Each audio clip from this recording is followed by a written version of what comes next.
Hi Mark, I'm Amy and my student number is 49 and I am junior.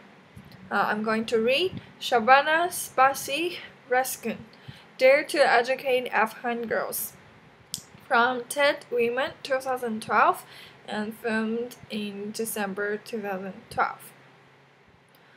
Subtitles and transcripts. Select language English. Transcript by Joseph Shinny, reviewed by More Than Best. When I was 11, I remember waking up one morning to the sound of joy in my house. My father was listening to BBC News on his small gray radio. There was a big smile on his face, which was unusual then, because the news mostly depressed him. "The Taliban are gone," my father shouted. I didn't know what it meant, but I could see that my father was very, very happy. "You can go to a real school now," he said. A morning that I would never forget. A real school. You see, I was 6 when the Taliban took over Afghanistan and made it illegal for girls to go to school. So for the next 5 years, I dressed as a boy to escort my elder sister, who was no longer allowed to be outside alone to a secret school. It was the only way we both could be educated. Each day, we took a different route so that no one would suspect where we were going. We would cover our books in grocery bags so it would seem we were just out shopping. The school was in a house, more than 100 of us packed in one small living room. It was cozy in winter but extremely hot in summer. We all knew we were risking our lives. The teacher, the students, and our parents. From time to time, the school would suddenly be cancelled for a week because Taliban were suspicious. We always wondered what they knew about us. Were we being followed? Do they know where we live? We were scared, but still, school was where we wanted to be. I was very lucky to grow up in a family where education was prized and daughters were treasured. My grandfather was an extraordinary man for his time. A total maverick from a remote province of Afghanistan, he insisted that his daughter, my mom, go to school, and for that he was disowned by his father. But my educated mother became a teacher. There she is. She retired 2 years ago only to turn our house into a school for girls and women in our neighborhood. And my father, that's him. He was the first ever in his family to receive an education. There was no question that his children would receive an education, including his daughters, despite the Taliban, despite the risks. To him, there was greater risk in not educating his children. During Taliban years, I remember there were times I would get so frustrated by our life and was being scared and not seeing the future.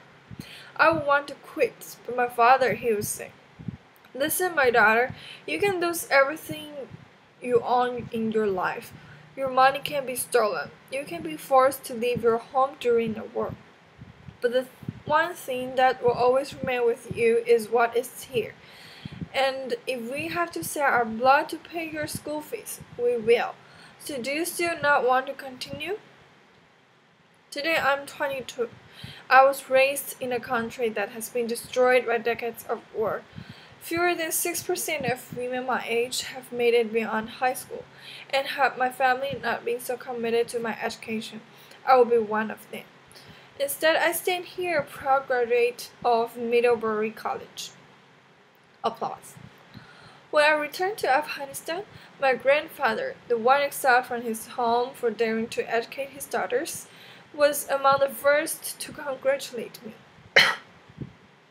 He not only brags about my college degree, but also that I was the first woman, and that I'm the first woman to drive him through the streets of Kabul. Applause.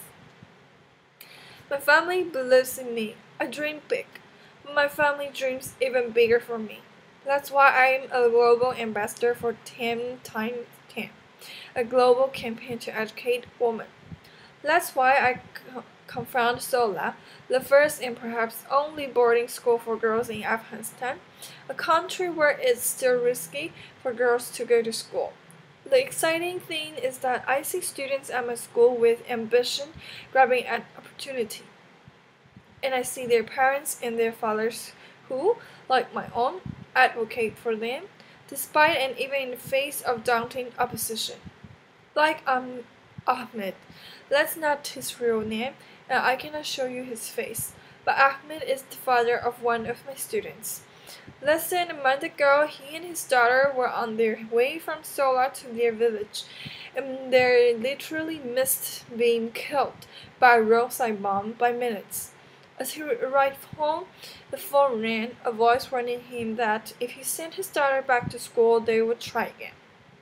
Kill me now, if you wish, he said, but I will not ruin my daughter's future because of your old and backward ideas.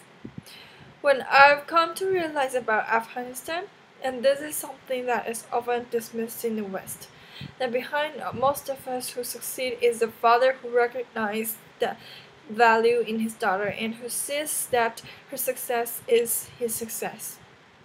It's not to say that our mothers aren't key in our success. In fact, they are often the initial and convincing negotiators of a bright future for their daughters. But in the context of a society like Afghanistan, we must have the support of men. Under the Taliban, girls who went to school numbered in hundreds. Remember, it was illegal. But today, more than 3 million girls are in school in Afghanistan. Applause. Afghanistan looks so different from here in America. I find that Americans see the fragility in changes. I fear that these changes will not last much beyond the U.S. troops' withdrawal. But when I'm back in Afghanistan, when I see students in my school and their parents who advocate for them, who encourage them, I see a promising future and a lasting change. To me, Afghanistan is a country of hope and boundless possibilities, and every single day the girls of Sola remind me of that. Like me, they are dreaming big. Thank you. Applause. Bye bye.